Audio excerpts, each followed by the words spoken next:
सार्थक होगा। ये उम्मीद करूंगा कि यहाँ पर उठने के बाद जितना आपका मन स्थिर होता है, तो कोशिश करेंगे यहाँ के जाने के बाद भी उतना स्थिर रहे। एक और चीज़ बताना चाहूँगा, दुनिया में आपको पूरा कहानी भागवत कथा मतलब जितने अवतार सबका वर्णन करना, उनके बारे में समझाना, लेकिन पूरा फोकस जो है हम जब देख रहे हैं भागवत में, पूरा फोकस जो है भगवान श्री कृष्ण के जीवन में उनके जो भी कार्य किए उनके ऊपर होता है। तो मैं उन्हीं से एक उदाहरण लेता हूँ। दुनिया में सबसे कठिन काम होता है अपनों के खिलाफ खड़ा होना। अगर कोई गलत काम करता है तो, अगर अपना भाई अपना सगा संबंधी कोई गलत काम करता है तो उसके विपक्ष में खड़ा होकर के जो सही मार्ग से चल रहा है उसको सपोर्ट करना। मैं उसको उदाहरण से समझाना चाहूँगा। आपको जानकर के शायद पंडित जी ने बताया नहीं बताया, लेकिन मैं आपको बताता हूँ।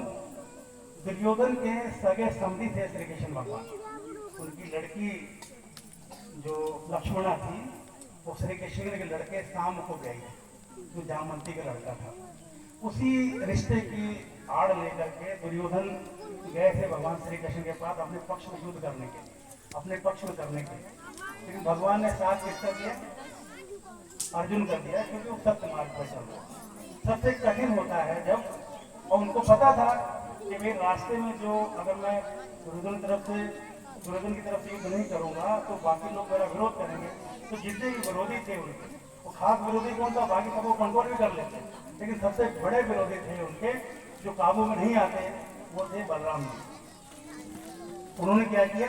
उनको थोड़ा सा पंडित जी की तरह समझाया कि अभी थोड़ा दाऊ क्या करोगे यहाँ पे, 15-20 दिन आप हवा के लिए खेत यात्रा करो। इतना बड़ा योद्धा, गदाधारी, बलशाली, युद्ध हो रहा हो और उसको तीर्थ यात्रा में जाना पड़ जाए।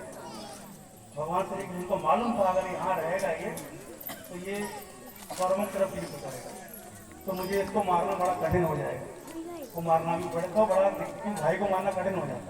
इसलिए दुनिया में अब मैं देख रहा हूँ कि जैसे कोई गलत घटना घटती है, कोई मान लीजिए लड़का बलात्कार में फंस जाता है, जब कहीं गांव का हो या दूसरे किसी स्टेट का हो तो आपको लगता है कि इसको फांसी देनी चाहिए, उसको तुरंत जो है फांसी लटका देना चाहिए। और वही काम अगर आपका भाई करे तो आप क्या करोगे? नहीं, न्याय मिलना चाहिए, लंबा प्रोसेस होना चाहिए, न्यायिक प्रक्रिया से गुजरना चाहिए, नहीं हो सकता है लड़की गलती हो, आप फिर बहाने ढूंढते हैं। तो एक जैसा होना चाहिए। अगर भाई ने भी गलती किया है, भाई ने जो किया है तो सजा उसको वही मिलनी चाहिए। इतना न्यायप्रिय अगर आप हो पाए तब तो मुझे लगता है कि कथा सुनना और ये सब भगवत संगत करना ये शायद सार्थक होगा। और एक बात ये है कि पंडित जी ने कहा है आपने इधर से निकालो, यहीं से निकाल दिया, क्यों यहाँ से निकालो और उसका थोड़ी बहुत रह जाए, है ना। बोलते नहीं इस काम को सुनो, इस काम को निकालो, नहीं यहीं से निकालो, क्योंकि थोड़ी बहुत नहीं रहनी चाहिए। तो कुल मिला के यहाँ आ करके इसकी वजह से मुझे भी सौभाग्य मिला पंडित जी के प्रवचनों को सुनने का।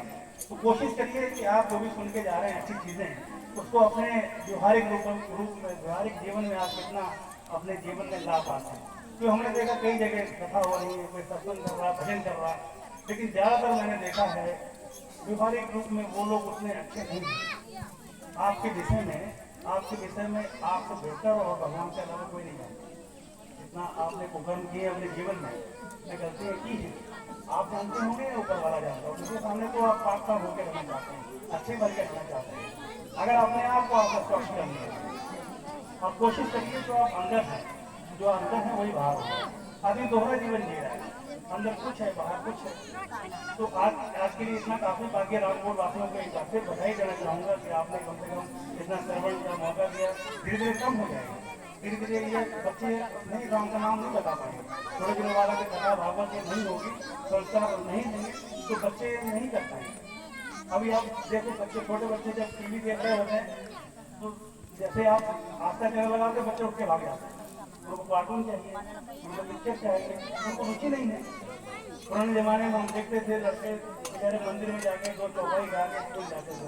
कोई मंदिर पड़ता था उसको नमन करते थे, उसको भोग लगा के जाते थे। तो आजकल वो सिस्टम खत्म हो गया, वो सब सिस्टम खत्म हो गया। तो अगर संस्कार आप नहीं डालेंगे बच्चों में, फिर आप ये उम्मीद मत करिए कि हमारे बच्चे मुँह गाली क्यों दे रहे हैं, हमारे बच्चे हमसे अलग क्यों हो।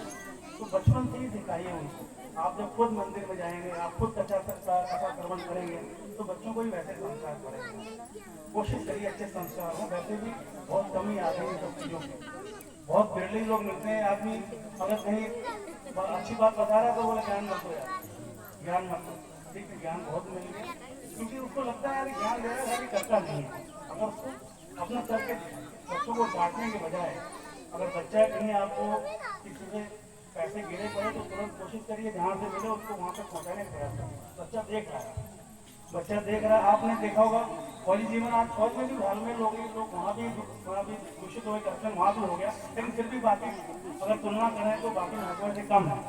मैं आपको एक छोटा सा उदाहरण देता हूँ। एक पुलिस का आदमी चौराहे पे खड़ा है, उसकी ड्यूटी के लिए खड़ा हुआ, उसको खाने के लिए कोई छोड़ता नहीं है, तो बेचारा अपने टाइम पे अपने घर चला जाता है।